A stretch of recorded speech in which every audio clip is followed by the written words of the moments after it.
आप सभी को चैनल में हार्दिक स्वागत है। आज हम लोग और एक शिक्षक भर्ती रिक्वायरमेंट के बारे में बात करेंगे, जो कि आपका नेचर में कंट्रेक्चुअल और अपॉइंटमेंट कंट्रेक्चुअल रिलेटेड है। यानी कि इसमें जो है आपका वॉक इन इंटरव्यू होगा और ये आपका केवीएस का वैकेंसी है। जैसे कि अभी रेगुलर वैकेंसी चल ही रहा, आप देख पा रहे होंगे।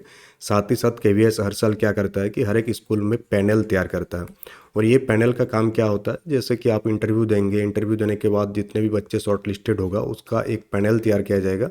और जैसे जैसे वैकेंसी खाली होता है उस एकेडमिक सेशन में, जैसे कि यहाँ 26-27 लिखा हुआ है, तो उस एकेडमिक सेशन में जो पैनल में जितने बच्चों का सिलेक्शन होता है उन सारे बच्चों को बाद में बुलाया जाता है, अगर वैकेंसी खाली रहता है तो। और अगर पहले से खाली है तो डायरेक्ट पैनल बनने के तुरंत बाद भी बुलाया जाता है, और अगर तुरंत नहीं बुलाया जाता है तो बाद में भी बुलाया जाता है। यानी कि पूरा का पूरा ईयर में वो पैनल एक्टिव रहता है। फिर जैसे ही एकेडमिक ईयर चेंज होता है तो फिर से नया पैनल बनता है। तो ये जो वैकेंसी आया है ये आपका नालंदा राजगीर से आया हुआ है। केवीएस नालंदा आप सुने होंगे। आप यहाँ पर साइट जा सकते हैं, साइट में देख सकते हैं। ये नालंदा बिहार से है। तो इसमें जो भी पोस्टेज खाली है, कुछ कौन सा पोस्ट है, एक आपका पीजीटी का है। पीजीटी में आप सब्जेक्ट चेक कर लेंगे, इकोनॉमिक्स है, कंप्यूटर साइंस है। टीजीटी में आपका इंग्लिश का है, मैथ्स का है और स्पेशल एजुकेटर का है। पीआरटी में प्राइमरी टीचर नॉर्मल वाला और बाल वाटिका टीचर। और मिसलेनियस में आपका sports coach, dance coach, computer instructor, Atal tinkering lab instructor, self defence coach, ये सारे पोस्टेज आपको खाली है। साथ ही डाटा एंट्री ऑपरेटर का भी पोस्ट इसमें खाली है। आपका जो इंटरव्यू है वो 10 मार्च को होने वाला है। 8 से 10 मार्च तक रजिस्ट्रेशन होगा, 8 बजे से 10 बजे तक। और इंटरव्यू आपका 10 बजे तक होगा। तो आपको सुबह सुबह पहुंच जाना है। आपको साक्षात्कार के दिन यानी कि इंटरव्यू के दिन आपको क्या क्या लेके जाना है, जितने भी डॉक्यूमेंट है इसका सारा का ओरिजिनल लेके जाना है। सेल्फ अटेस्टेड होना चाहिए, उसका जेरोक्स होना चाहिए, और एक बायोडाटा फॉर्म।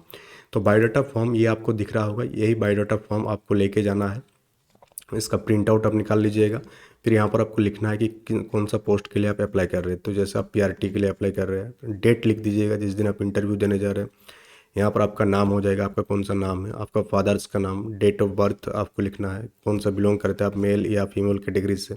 आपका पूरा एड्रेस विथ पिन कोड, आपका ईमेल आईडी जो एक्टिव होगा, मोबाइल नंबर जो एक्टिव होगा, यहाँ आपको साइन करना है। और इधर आपका passport size self attested photo आपको चिपकाना है।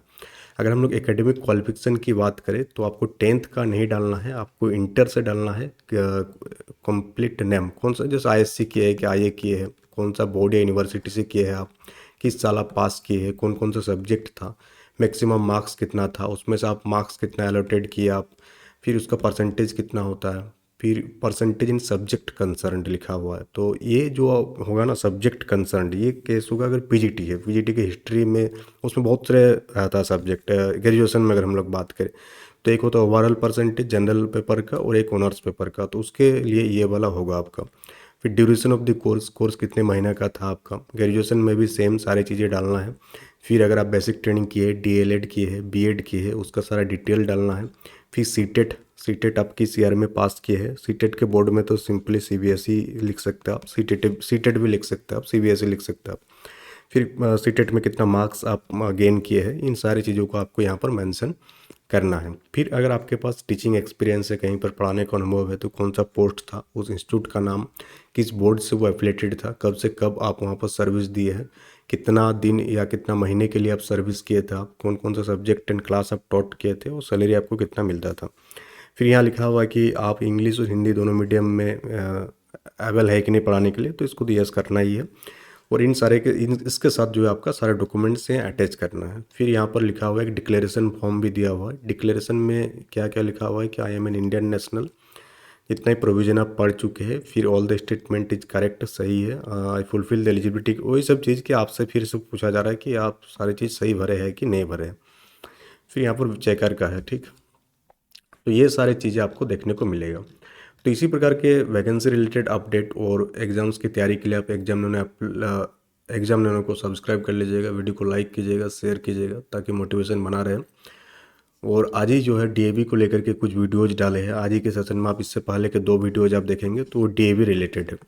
तो उन सारे वैकेंसीज को भी आप देख लीजिएगा, क्योंकि अगर आप केवीएस के लिए एलिजिबल है तो डीएवी के लिए आप एलिजिबल होंगे। बट डीएवी में क्या है, पीएसी होता है, अगर पीएसी देंगे तो ही आप डीएवी के लिए एलिजिबल होंगे। तो अगर आप दिए हैं तो उन सारे वैकेंसीज को देख लीजिएगा, और नहीं दिए तो नेक्स्ट टाइम किस प्रकार से आप देंगे, इन सारी चीज़ों का भी अपडेट दिया जाएगा।